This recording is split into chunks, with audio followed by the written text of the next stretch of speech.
Ya estamos de vuelta, 9:01, y vamos a seguir analizando la cuenta pública que entregó el presidente Gabriel Boric, la segunda de su gobierno, donde enfatizó varios temas relevantes. Uno de ellos, por ejemplo, la necesidad de avanzar en la reforma tributaria para impulsar las medidas del gobierno. Conversamos sobre este largo discurso que dio el mandatario con el analista político académico de la Universidad Autónoma, Tomás Duval.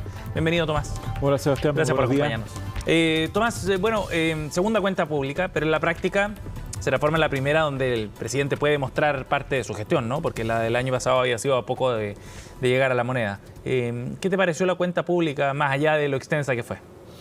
Me pareció que hay un cambio significativo del presidente respecto a su proyecto político, porque ha enfocado prioridades respecto de las personas y a los problemas que más le interesan, y ha dejado de atrás este proyecto ya de cambio más radical que había sido planteado en su primer discurso, digámoslo así. Y yo creo que ahí hay un giro. Y además hay un tono que es muy distinto. Hay un tono que llama al diálogo, incluso a ceder posiciones, a tener proyectos incluso híbridos, dice, en cierta manera. Es decir, muestra apertura, conciliación, al diálogo, que es la única manera de avanzar. Yo creo que esos son dos elementos principales del discurso. En un momento, de hecho, él dice que si es que los hechos han modificado nuestras convicciones, dice, y les digo derechamente que no. Pero si le preguntan si ha cambiado sus prioridades, la respuesta es tajantemente sí, dice. Claro, porque de alguna manera el discurso se hace cargo de las prioridades de las personas. Yo creo que ese es el enfoque que ayer vimos, digamos. Por ejemplo, ¿con qué tema? Yo creo que en tema de pensiones, en tema de seguridad también lo aborda, en materia de derechos humanos, quizás en ciertos subsidios, ya sea la luz, por ejemplo, que ha anunciado, son todos estos anuncios, ¿no? El aumento de la PGU, de los bonos. Yo creo que hay una sensibilidad respecto a esos temas y de alguna manera eso me parece importante, que es un cambio de forma de actuar en la cual sitúa al gobierno en un panorama que es esencial este segundo año, porque lo que no hagan este segundo año, bueno, sabemos que los dos últimos años son muy difíciles de implementar. ¿No? Y eso es asumir el escenario político, cómo ha cambiado el escenario político desde hace un año atrás a la fecha, ¿no? Sin duda, recordamos que viene de 2 derrotas consecutivas, claro. Puede decir el gobierno en el plebiscito y la elección reciente de constituyentes, ¿no? Y yo creo que ha leído de alguna manera que aquí la manera de avanzar es buscando los acuerdos, y para eso no tienen las mayorías dentro del Congreso, y eso es lo que tiene que hacer. Y ahora, con ciertas prioridades, ahí vamos a ver. El problema que yo veo es que ha situado todo en torno a la reforma tributaria. Y eso puede ser una cuestión de doble filo, ¿no? ¿Por qué? Porque en el discurso pasado situó todo frente a la Constitución. Claro. Y sabemos lo que sucedió. Y el gobierno quedó sin ninguna agenda después del plebiscito pasado, ¿no? Del 4 de septiembre. Del 4 de septiembre. Entonces, ahora situar su prioridad en la reforma tributaria, esto es decirle, claro, a la oposición, mire, si usted no me aprueba una reforma tributaria, bueno, la razón por la que yo no pueda hacer el gobierno va a ser de la oposición. A mí me parece que esa tesis tiene un punto de debilidad, porque las personas juzgan a los gobiernos, no a las oposiciones, que han hecho los gobiernos. ¿Se cumplió o no se cumplió? Exactamente. Y lo segundo, bueno, es qué pasa si la reforma tributaria no es tal, digamos, o es muy parcial. Eso va a dejar en qué pie al gobierno. Claro. ¿Cuál es su agenda, digamos? ¿Queda un poco amarrado? Me parece a mí que queda un poquitito amarrado. A mí, en lo personal, veo que el ministro Marcel habla de un pacto fiscal. Eso me parece una cuestión mucho más profunda y más de largo plazo que una reforma tributaria. Yo creo que ahí hay conceptualmente algo que puede ser interesante de seguir lo que está haciendo el ministro de Hacienda. Claro, porque el presidente, de alguna manera, trata de poner presión a avanzar en la reforma, pero con iniciativas que no todo el mundo político comparte, ¿no? No estamos hablando de pensiones, por ejemplo, sino del CAE, que es bien discutible, en el Congreso de hecho no todos están de acuerdo, o la deuda histórica de los profesores, etcétera. O sea, no son temas que generen tanta atracción política. Es que el presidente tiene que hacer 2 cosas. Yo creo que ha apuntado a prioridades de la gente, pero también dio señales a su sector político, básicamente a la izquierda, ¿no?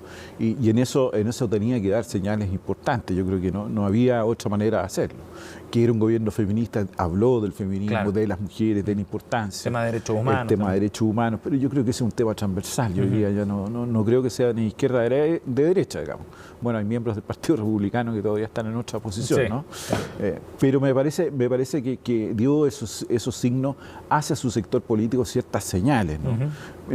Vamos a ver si eso se concreta o no, pero era importante, tenía que situarse, porque en el fondo lo que estaba haciendo era reordenando prioridades respecto a su programa programa, dejando un poquitito atrás el programa, que era una de las cosas sensibles dentro de Apruebo Dignidad. Recordemos que esa coalición sostenía el gobierno con el programa, y me parece que aquí hubo un cambio de escenario no menor, ¿no? Tomás, ahora, desde el punto de vista de esta priorización, ¿tú crees que trata de moderar las expectativas también respecto a lo que pueda hacer o no todavía? Sin duda, yo creo que hay un sesgo de realismo, y ese realismo hace que de alguna manera lo que se puede hacer, porque el presidente dice hagamos diálogo, en lo que se puede hacer, alcancemos lo que podamos hacer. Yo creo que ese es un sentido de avanzar con cierta prudencia, con ciertos elementos, y que se puede dar en la política. Yo creo que ahí está el escenario donde el presidente podría moverse. Vamos a ver si las coaliciones del gobierno, Apruebo Dignidad y el Socialismo Democrático, están de alguna manera apoyando aquello, y también lo que la oposición va a señalar, porque aquí la oposición también va a tener una posición respecto de su discurso, que ya ha sido crítica respecto, por ejemplo, a materia de que no abordó la economía, es decir, no abordó la cooperación público-privada, por decirlo así, para ciertas políticas específicas, ciertas políticas públicas. Bueno, yo creo que ahí va a haber una tensión política en esta materia, ¿no? ¿Y hay temas en particular que tú crees que debieron abordarse de otra forma o que echaste de menos, digamos, en el discurso? No, yo creo que en algo tan extenso como... Porque el presidente habló en la mañana 3 horas y tantos, 4 horas en el día, digamos, más la cadena de la noche. Entonces, es tan extenso, yo creo que se situaron todos los temas. Decir que no tocó un tema, quizás la ausencia que yo te estoy mencionando, esta cooperación pública-privada, que me parece importante, sobre todo en la implementación de políticas públicas, ¿no? Pero yo creo que abordó, sinceramente, casi todos los temas, hizo una autocrítica, es decir, tuvo un sentido. Yo creo que estos son los mejores escenarios para el presidente Boric. Tiene una capacidad de oratoria, de hilar los temas que aparece de una manera importante. Yo creo que hay esos escenarios al presidente le hacen muy bien, ¿no? La vez pasada subió en las encuestas después del 21, después de su discurso del 1 de junio.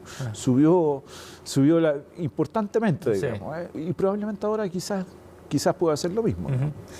Tomás, hubo un mensaje también de parte del presidente al proceso constitucional, ¿no? Al que viene, pero sobre todo al anterior. También ahí planteaba una autocrítica, la necesidad de haber escuchado quizás algunas señales de alerta, decía, respecto a lo que estaba ocurriendo ahí dentro y cómo la convención se relacionaba con la ciudadanía también y cómo escuchaba a la ciudadanía. ¿Qué te pareció ese punto que hace para un proceso en el que el gobierno se involucró harto también, ¿no? Con el que estaba comprometido y amarrado incluso políticamente bien profundamente? Yo creo que fue importante la autocrítica que hace el presidente, lo hace en el escenario más importante, en la cuenta pública, frente al Congreso y al país, digamos. Y hace una autocrítica, es decir, no escuchamos, no nos dimos cuenta, no supimos calibrar bien las voces. Y yo creo que todo eso va a ayudar a este nuevo proceso constitucional. Creo que el presidente de alguna manera situó el escenario y dijo, mire, aquí tenemos un nuevo proyecto, ha estado todas las fuerzas políticas, bueno, impulsémoslo, veamos cómo vamos a llegar a diciembre. Que no sea un texto partisano, decía, por ejemplo. Efectivamente, que no sea un texto ni de derecha ni de izquierda, ni un texto que alguien se lo quiera, entre comillas, llevar para su propia casa, digamos. Eso me parece una señal realmente importante, porque cambia también la posición del gobierno respecto al proceso constitucional. ¿En qué sentido? En el anterior estaba jugado por una opción, y en este está jugado porque existe un proyecto constitucional más que por una opción determinada. Respecto a la forma en la que están conformados el gobierno, ¿no? Con estas dos coaliciones que están dentro, ¿cómo manejó eso el presidente en sus mensajes? Entendiendo que el socialismo democrático y Apruebo Dignidad tienen énfasis distintos, prioridades quizás distintas también, formas de acercarse al programa y de evaluar el programa y su ejecución distintas. ¿Cómo ves tú que se abordó eso? A ver, yo creo que si me dices quién, me parece a mí que el socialismo democrático triunfó en el discurso de ayer. Yo veo muchas señales de ese sector político, tanto en la manera de abordar las políticas públicas, las prioridades, como los conceptos de acuerdo, de diálogo. Me parece que ese sector político, y estoy personalizándolo, por ejemplo, en la ministra del Interior, Carolina Toá, y el ministro Marcel, me parece que ahí están las cabezas de este gobierno Y me parece que esas formas de hacer política, ayer el presidente las delineó de alguna manera. Ajá. Yo creo que hay ahí un giro. ¿Un respaldo hacia eso? Un respaldo y un giro de su acción política, y vamos a ver si esa va a ser la línea del gobierno. Sí, a diferencia de lo que había ocurrido el año pasado, ¿no? Que tenía un tono mucho más marcado o más cercano a lo que se había reflejado en campaña, por ejemplo, que uno podría identificarlo con Apruebo Dignidad. Lo que pasa es que el presidente venía de una campaña triunfando, Sí. Es un discurso que le toca, claro, le tocó con ciertas complicaciones. Con 3 meses recién en el con gobierno. 3 meses en el gobierno, sí tenía complicaciones en la macro zona sur, digamos, había tenido pero más allá de eso venía con esa energía y planteó los ejes principales de su programa de gobierno. En cambio aquí me parece más que la influencia de este socialismo democrático, me parece que ese es el cambio que hay. Porque en el fondo lo que me parece a mí, lo que uno ve es la construcción ayer o el diseño general de lo que es un estado de bienestar. Me parece que ese es el diseño en el cual el presidente ayer enmarca su discurso. En su mensaje más profundo. En su mensaje más profundo. ¿Y cómo construir aquello? Bueno, con diálogo, con cooperación, con búsqueda de acuerdos, sin dejar de lado los principios y las políticas que tiene. Entonces me parece eso más bien socialdemócrata que de izquierda, ¿no? Tomás, y en ese sentido hubo muchos guiños a los expresidentes también, ¿no? Menciones al presidente Piñera o alguna política que haya comenzado en el gobierno anterior y sobre todo a Michelle Bachelet. Es que yo creo que ayer la figura de la presidenta Bachelet fue importante en su aparición en el Congreso. ¿Por qué? ¿No? Porque uno la veía y era saludada por todo el mundo, se transformó en la gran figura de la política, ¿no?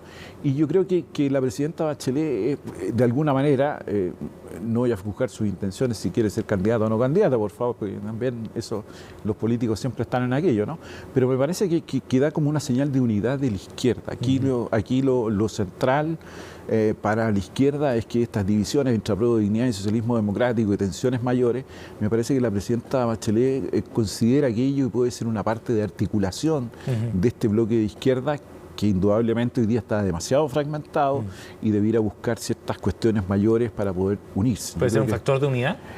Puede ser yo creo que puede ser efectivamente un factor de unidad, puede jugar un rol importante y eso tanto para Apruebo Dignidad como para el socialismo democrático, porque es una expresidenta y se ha jugado claramente apoyando al gobierno, al presidente, y eso me parece que es un hecho político no menor, digamos. Y esto ya... No sé si será candidata, por favor, en el futuro. Eso le iba a preguntar, ya estamos hablando en el terreno de la elucubración, pero ¿crees que todavía puede ser un actor político activo relevante? Porque simbólicamente lo es, ¿no? Y ayer quedó bien claro, pero ¿tiene espacio todavía para tener un rol activo? Yo de los políticos y políticas siempre van a querer jugar un rol activo, ¿no? El expresidente Piñera también apareció en la semana intentando hacer declaraciones. Entonces, yo esperaría que ninguno de los dos, por favor, no asumiera un desafío presidencial, pero a lo mejor sí un desafío de coordinación de sus fuerzas políticas, ¿no? Ya tuvimos 16 años de cada uno. No necesariamente como candidato, por ejemplo. Claro, me parece que eso pueden jugar un rol importante, y yo creo que la expresidenta Bachelet puede jugar un rol muy importante en esa suerte de modelar una izquierda que atraiga al socialismo democrático y al otro. ¿Por qué? Porque ha tenido los contactos, ha tenido la presencia. Claro. Y tiene respeto a los dos lados. Exactamente. Sí. Tomás, entendiendo que lo de ayer puede ser una suerte de carta de navegación de lo que viene, de cómo se perfila también el gobierno en términos de propuestas o de algunas ideas más importantes, ¿cuál es el principal desafío, crees tú, que tiene el gobierno a partir de ahora, en base a lo que definió el presidente ayer? Bueno, él mismo lo dijo, sacar adelante las reformas tributarias. Yo creo que ahí le puso esta fecha, ¿no? A fines de julio lo presenta. Por eso, a fines de julio en el Senado. Yo creo que ahí está su punto central, digamos. Y eso, porque eso no es rápido, eso puede demorarse mucho, porque en paralelo además el presidente va a tener que presentar el presupuesto de la Nación, o sea, se van a coincidir las dos cosas, ahí va a ser bien complejo el escenario.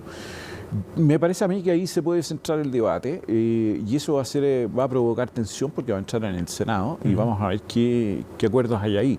Me parece que esa reforma tributaria, para que avance, va a requerir los acuerdos respecto a la materia de pensiones. Me parece que ahí va a estar un punto de inflexión. Si hay acuerdos en materia de pensiones o si hay un camino, como hasta el momento pareciera, los técnicos dicen que efectivamente se puede dar este escenario. Sí. De alguna manera ese escenario, bueno, yo creo que ahí puede ser factible esa reforma tributaria. De otra manera va a entrar en una tensión muy compleja. Sí, definitivamente. Tomás, gracias por haber venido al estudio CNN. Muy amable. Buenos días.